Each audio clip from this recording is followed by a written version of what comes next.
Hello everyone, आज हम लोग dismantling and assembling of window air conditioning इस प्रैक्टिकल को परफॉर्म करने जा रहे हैं। इसके पहले वाले प्रैक्टिकल में हम लोगों ने इसके डिफरेंट कंपोनेंट्स की स्टडी की थी। कौन सा कंपोनेंट क्या है, हमने उसकी पूरी डिटेल में स्टडी कर ली थी। अब हम देखेंगे कि इसको डिसमेंटल और असेंबल किस प्रकार से किया जाए। तो हमारा सबसे पहले एम तो ये होना चाहिए कि हम डिसमेंटलिंग और असेंबलिंग क्यों करें।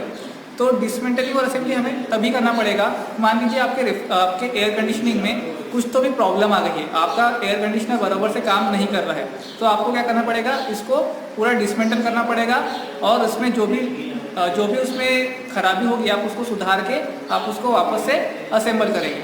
तो डिसमेंटलिंग किस प्रकार से करेंगे, सबसे पहले तो यहाँ पर केसिंग होती है, ठीक है।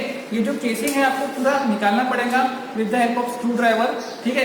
तो ये सामने का जो फ्रंट केसिंग होता है इसको आप सबसे पहले बाहर निकाल लीजिए, ठीक है। इस फ्रंट केसिंग को आप सबसे पहले तो बाहर निकाल लीजिए और यहाँ पर ये जो आपका सेक्शन है, इस सेक्शन को आप खींच के बाहर निकाल सकते हो, ठीक है। इसको आप खींच के पूरा बाहर निकाल लीजिए, खींच के बाहर निकाल लिया। अब हम देखेंगे कि यहाँ पे कौन से पार्ट में क्या प्रॉब्लम होती है। तो इसके कुछ ऐसे कंपोनेंट्स होते हैं जहाँ पे प्रॉब्लम्स होती है, तो उनको हमें निकालने के लिए कुछ टूल्स की आवश्यकता पड़ेगी। वो टूल्स कुछ इस प्रकार से है।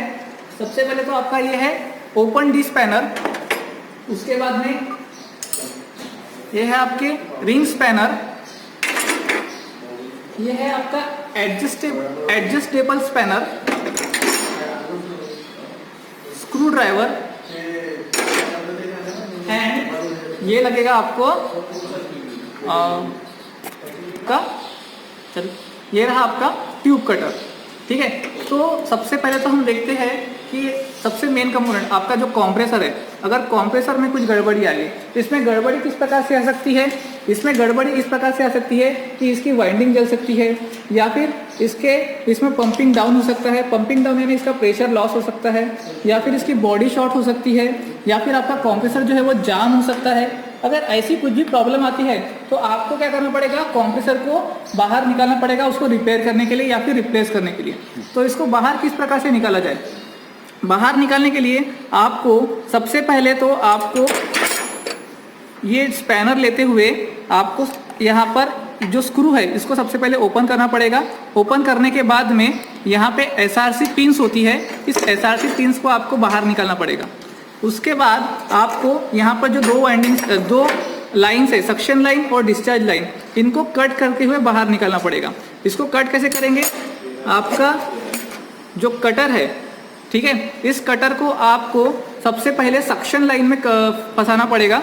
सक्शन लाइन में कुछ इस प्रकार से फंसाएंगे इसको और इसको घुमाते हुए इसको फिक्स करेंगे, और फिक्स करने के बाद में इसको घुमाते हुए आप इसको कट करेंगे। कट करने के बाद में ये फिनिशिंग में कट होता है आपका सक्शन लाइन। और हम सबसे पहले सक्शन लाइन को इसलिए कट कर रहे हैं क्योंकि इसमें जो भी रेफ्रिजरेंट होगा वो बाहर निकल जाएगा।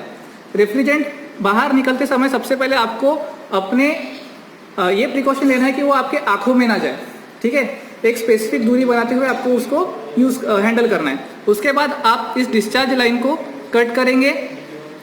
डिस्चार्ज लाइन को कट करने के बाद में अब आपको कंप्रेसर को बाहर निकालना है। तो कंप्रेसर को बाहर निकालने के लिए यहाँ पर देखिए, यहाँ पर ये 3 स्क्रूज बने हुए हैं। इस 3 स्क्रूज के ऊपर ये कंप्रेसर को है फिट किया हुआ है। तो इन 3 स्क्रूज को आप स्पैनर की मदद से खोल सकते हो।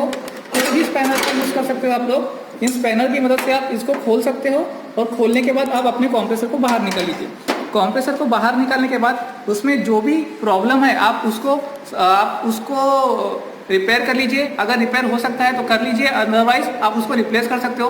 अब रिप्लेस करने के लिए अब आप उसको वापस बिठाना है, कंप्रेसर को वापस से आपको लगाना है। तो क्या करेंगे, असेंबल करने के लिए वही सेम प्रोसेस करेंगे। कंप्रेसर को आप सबसे पहले यहाँ पर 3 स्क्रू की मदद से फिक्स कर लीजिए। फिक्स करने के बाद में आप इसके SRC पिन्स को फिक्स कर लीजिए। SRC पिन्स को फिक्स करने के बाद में आपको सक्शन लाइन और डिस्चार्ज लाइन को आपको जोड़ना है। तो जोड़ने के लिए आपको क्या करना पड़ेगा, सबसे पहले तो कोई भी एक लाइन में स्वेजिंग करना पड़ेगा। स्वेजिंग इसलिए करना पड़ता है ताकि उसका कोई भी एक डायमीटर जो है वो बड़ा हो जाए, और वो डायमीटर अगर बड़ा हो गया तो उसके बाद हम दोनों को फिक्स कर लेते हैं और बाद में ब्रेजिंग की मदद से हम उसको ज्वाइन कर लेते हैं। अब स्वेजिंग और ब्रेजिंग क्या होता है, ये हम नेक्स्ट प्रैक्टिकल में देखेंगे। नेक्स्ट प्रैक्टिकल में मैं आपको इसके बारे में अच्छे से बता दूंगा। अब आपने क्या किया, स्वेजिंग और ब्रेजिंग कर दिया और दोनों भी लाइंस को जोड़ दिया। इस प्रकार से आपका कंप्रेसर जो है वो फिक्स हो गया। ये हो गया। तरफ चलते हैं हम लोग। दूसरा कंपोनेंट है आपका कंडेंसर। दूसरा कंपोनेंट है आपका कंडेंसर। कंडेंसर में क्या प्रॉब्लम हो सकती है? कंडेंसर में ये प्रॉब्लम हो सकती है कि इसके फिन्स डैमेज हो सकते हैं, इसमें लीकेज आ सकता है, इसमें इसके जो ये जो ट्यूब्स है उसमें ब्लॉकेज हो सकता है। अब आपको इनके ऐसी कुछ प्रॉब्लम दिखाई देती है तो आपको कंडेंसर को बाहर निकालना पड़ेगा। कंडेंसर को बाहर निकालने के लिए आपको क्या करना पड़ेगा, इसके जो ड्रायर का जो इनलेट है और कंडेंसर का जो आउटलेट है, ड्रायर का इनलेट और कंडेंसर का आउटलेट, आपको उसको कट करना पड़ेगा। जैसे कि हमने यहाँ पर कट किया था कंप्रेसर को, उसी प्रकार से कट करते हुए आप इसको बाहर निकालिए। और अगर वो रिप्लेसेबल होगा तो आप उसको रिप्लेस कर सकते हो या फिर आप उसको रिपेयर कर सकते हो। और रिपेयर करने के बाद आप वापस से उसी प्रकार से आप उसको फिक्स कर लीजिए। ठीक है। उसके बाद हम चलते हैं हमारा तीसरा और बहुत ही इम्पोर्टेंट डिवाइस, मतलब आपका कैपिलरी ट्यूब। तो कैपिलरी ट्यूब में क्या होता है कि इसका डायमीटर जो है वो बहुत ही छोटा होता है। डायमीटर छोटा हो जाने की वजह से उसमें चोक होने की प्रॉब्लम बहुत ज़्यादा होती है। ठीक है। तो आपको ऐसी प्रॉब्लम में कैपिलरी ट्यूब को आपको चेंज ही करना पड़ता है।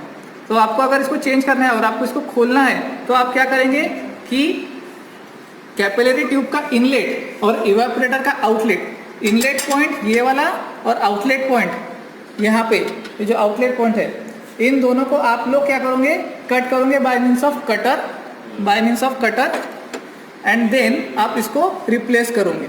ठीक है। उसके बाद आपको क्या, आपका अगर मान लीजिए इवेपोरेटर में कुछ प्रॉब्लम होता है, ये आपका इवेपोरेटर सेक्शन है, इवेपोरेटर में भी वही प्रॉब्लम होगी, फिन्स में प्रॉब्लम हो सकती है, ट्यूब में प्रॉब्लम हो सकती है, जैमिंग हो सकती है।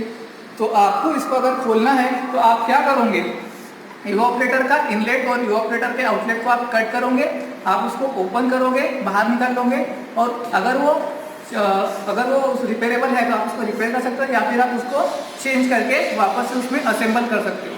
सो कुछ इस प्रकार के यहाँ पर प्रॉब्लम्स होते हैं जिसके वजह से हमें असेंबली और डिसमेंटलिंग और असेंबली करनी पड़ती है। जब आप कोई भी पार्ट को रिप्लेस करते हो या चेंज करते हो, रिपेयर करते हो, बाद में आप उसको असेंबल करते हो तो आपको सबसे पहले क्या करना पड़ेगा, आपको इसका लीकेज चेक करना पड़ेगा और बाद में गैस चार्जिंग करनी पड़ेगी और उसके बाद आप अपने एयर कंडीशनिंग को यूज़ कर सकते हो।